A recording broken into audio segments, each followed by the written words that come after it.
Okay mga kababayan, Chris Ulo po at welcome back po ulit dito sa ating YouTube channel. Okay, itong mga kababayan, mga kanalis, dati na ho natin tinatalakay ito. Ha? At dati nakakriticize din ho natin ito eh. Ha? Itong si Katunying. Ha? Itong si Anthony Taberna, mga kababayan, palakpakan natin. Oh, dati na rin ho natin nakakriticize ito, pero na-realize natin bandang huli, no? Na-analyze na ho natin. Ay mas kampi ho ito. Ha? Mas kampi ho ito sa Administrasyong Marcos, especially ho kay Pangulong Bongbong Marcos, mga kababayan. Hmm? O sabihin natin siguro hindi ganun ka siya solid or hindi talaga siya loyalista. No? Hindi siya talaga mismo taga-suporta ni Pangulong Bongbong Marcos. Pero sa nakikita niya, no, sa daloy ho ng administrasyon ngayon, no, sa mga nangyayari ho rito sa ating lipunan, ay naging supporter ho siya ng administrasyong ito. At mas tingin ko mas naniniwala ho siya sa ginagawang trabaho ni Pangulong Bongbong Marcos at pag-iimbestiga ho sa mga kung ano-anong mga maaanomalyang proyekto. Tulad ho dyan sa maaanomalyang flood control project. Kasi minsan meron hong ginawang video itong si Katunying, itong si Mr. Anthony Taberna, nung saan ay pinangalandakan niya sa kanyang social media account na itong si Digong, dati ho nating presidente sa kasamaang palad. Oh, wala hong napakulong. Ha? Wala naman talaga napakulong. Mga nakalaya, meron yan. Pero napakulong, wala. Ha? Oh, sabi niya pa dun sa mga talumpati niya dati nung bago siyang presidente noong 2016, sabi niya, hindi ito panahon ng pagsasamantala, sabi niya. Nagmumura-mura pa yun, di ba sabi niya, don't fuck with my time, with my term. Mga ganun-ganun pa yan, di ba? Pero kung maririnig nyo ang pag-iimbestiga ho ng maanumalyang flood control, karamihan ho ng mga sangkot, ha? Diyan sa maanumalyang flood control project, nagpakasasaho doon sa kanyang administrasyon. Tulad ho ng mag-asawang Diskaya na inamin ho nila, ha? Napahiya pa nga dyan si Senador Bato de la Rosa eh. Inamin ho nila na 2016 sila nagsimula sa DPWH at doon sila nagsimula makakuha ng malalaking engagement ho na proyekto. So, ano pa ibig sabihin nun? Di doon sila nag-umpisa mangurap noong 2016. Di ba? At marami pa akong iba. Oh, pati ho dyan yung sila District Engineer Henry Alcantara, Bryce Hernandez. Oh, under ho ng Administrasyon Duterte. At nung 2019 ba yun o to 2019 or 2020, nagkaroon ho ng press ko nitong si Digong. At namin niyang merong mga maanumalyang proyekto, ghost project, mga korupsyon dyan ho sa DPWH. Pero after ho nun, sigurado nagkaroon ho siya ng papuri nun. Pero after ho nun, wala hong nangyaring investigasyon. Ang Senado sa term niya, walang nangyaring investigasyon. Sa Congress sa term niya, walang nangyari. Wala rin siyang binuo na grupo tulad ho ni Pangulong Bongbong Marcos na bumuho ng ICI at may mga pinatawag, may mga inimbestigahan, at nakasuhan, yung iba nakulong na. Wala ho nangyaring ganyan.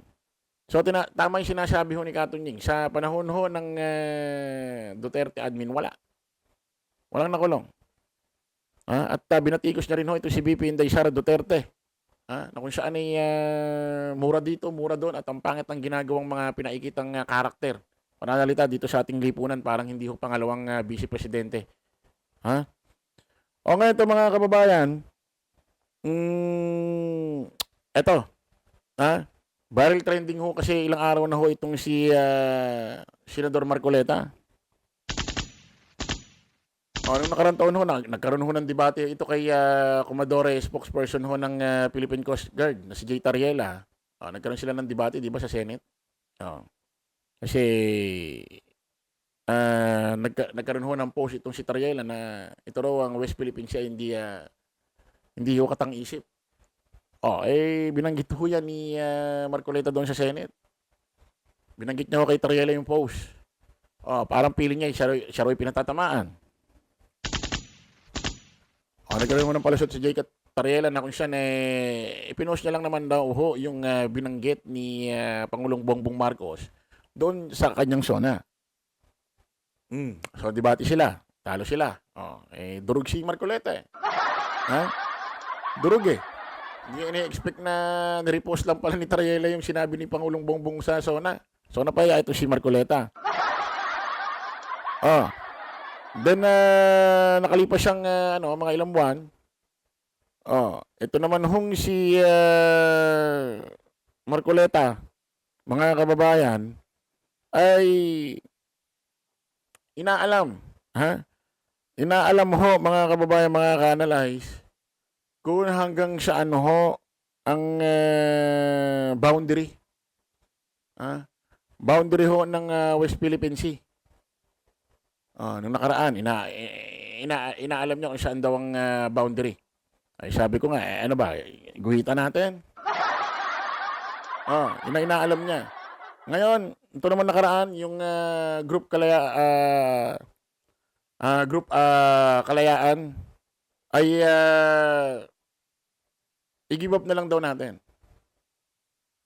I-give up na lang daw natin. At sabi niya, may kipag-anuhan ba tayo? Ano ba pinagpapatayan natin dito? Sabi niya, galing, mga artista eh.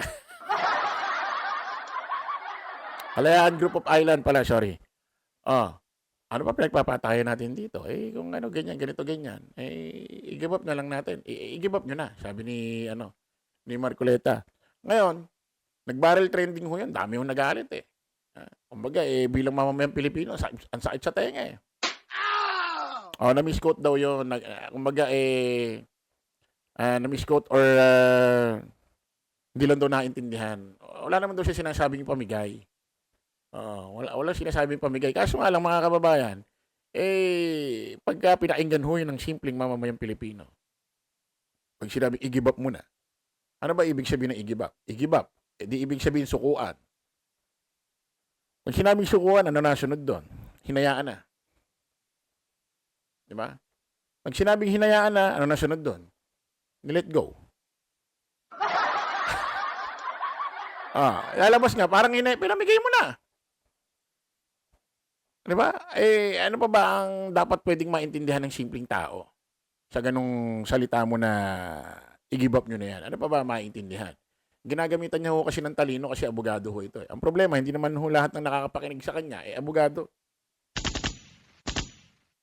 Tapos ngayon, pagbibintangan pa yung mga tao, na-misquote.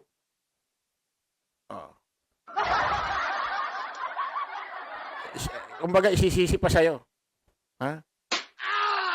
Nabansagan ho mga kababayan itong si Senador Marcoleta.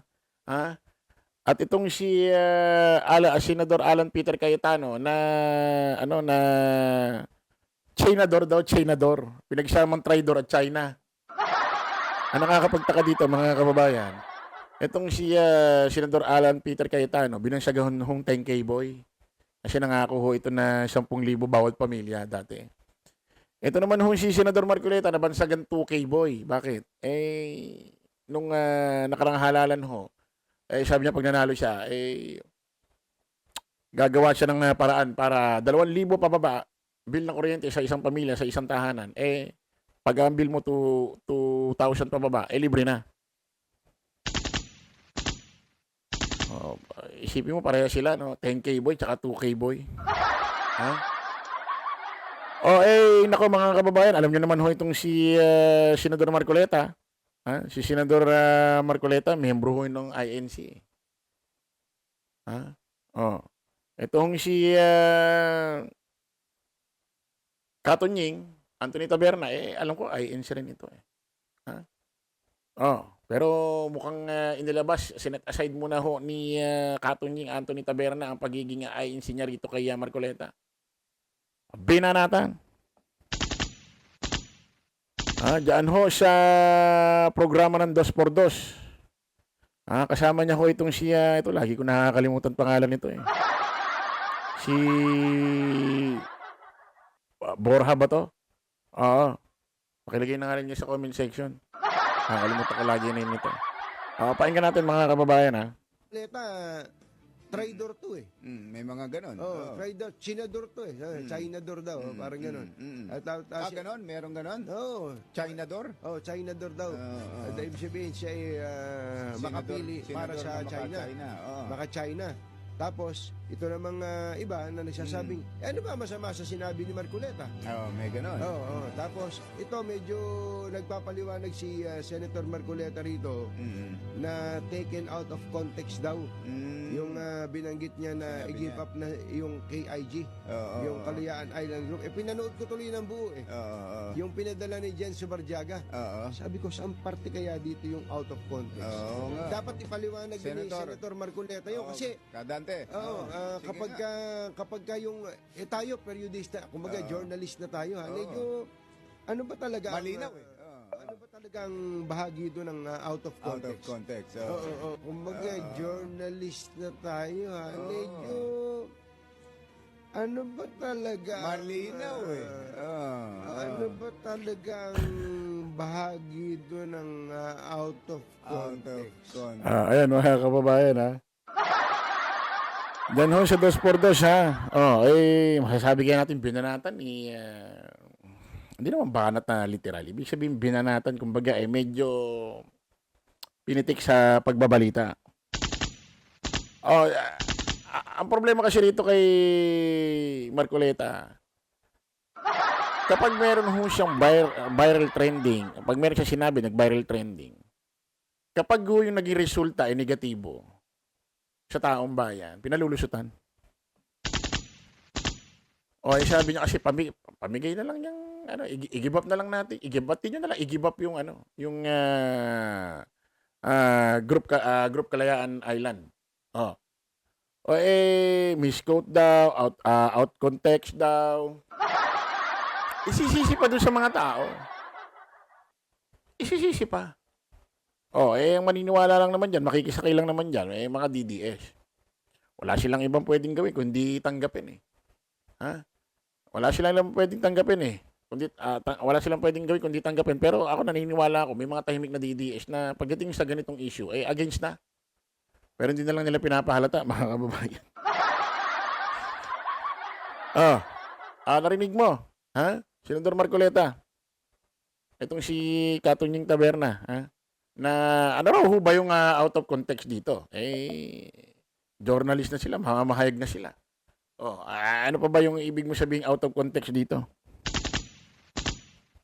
Paliwanag mo kasi aliwanag na raw, sabi ng partner niya, liwaliwanag. Yun yung sinabi mo, i-give up na ba't di nyo na lang i-give up? Nung una pa nga sabi mo, ano ba pinagpapatayan nyo raw? Wala naman nagpapatayan Napaka-exaggerated ninyo. Lagi nyo na lang sinasabi, gigirahin tayo ng gigirahin. Gigirahin. Kaya lagi na lang ho nabibigyan ng pabor lagi ang China Kasi ang mindset natin lagi na lang gigirahin. Gigirahin. Kaya puro ang naiisip natin pabor lagi sa kanila. Parang yan nga si Digong, di ba? Kaya niya hinayaan niya ang China magtayo ng struktura diyan 2016 to 2022. Kahit nanalo naman tayo. Na tayo may karapatan diyan sa West Philippine Sea, diyan sa ating economic zone. Kapirasong papel lang daw 'yon. Baagirahin daw tayo. Puro gano'n lang, gera-gera. Hindi po pwedeng gano'n. Pag nalaman ng China yan, na puro gano'n na lang ang mindset natin, baka unti-unti ho tayong sakupin yan. Kasi mindset na lang natin, ba't tayo makikipagpatayan? Give up na lang. Pag mayroon na naman gusto sakupin, ba't tayo makikipagpatayan dyan? Di ibigay na lang. Hanggang makain na ho yung Pilipinas ng 100%. Hanggang sa masakop na. Ano nangyari sa utak nito nila? Nila 10K boy at 2K boy, Kaya kinabansag ang China, Chinador. Pinagsamang traidor. Pinagsamang China at traidor. Chinador. No? Bakit nyo iniisip na i-give up yung Kalayaan Group of Island? No? Bakit iniintindi nyo kung hanggang saan ang boundary natin dyan sa ating economic zone? Bakit nung, asan kayo nung, si Digong ay hinahayaan magtayo ang istruktura, hinahayaan ni Digong ang China magtayo ng istruktura 2016 to 2022. Nasaan kayo? Gumawa ba kayo ng mga privilege speech at kinundunan niyo ba yan? At bakit kayo ngayon nakikipagdebate sa kapwa Pilipino na ang benefits ay para sa mga China? Ano nangyari sa inyo? Ha? Wala na ba kayo ibang matapik? Okay mga kababayan, kita ulit tayo sa panibagong vlog. Bye-bye po.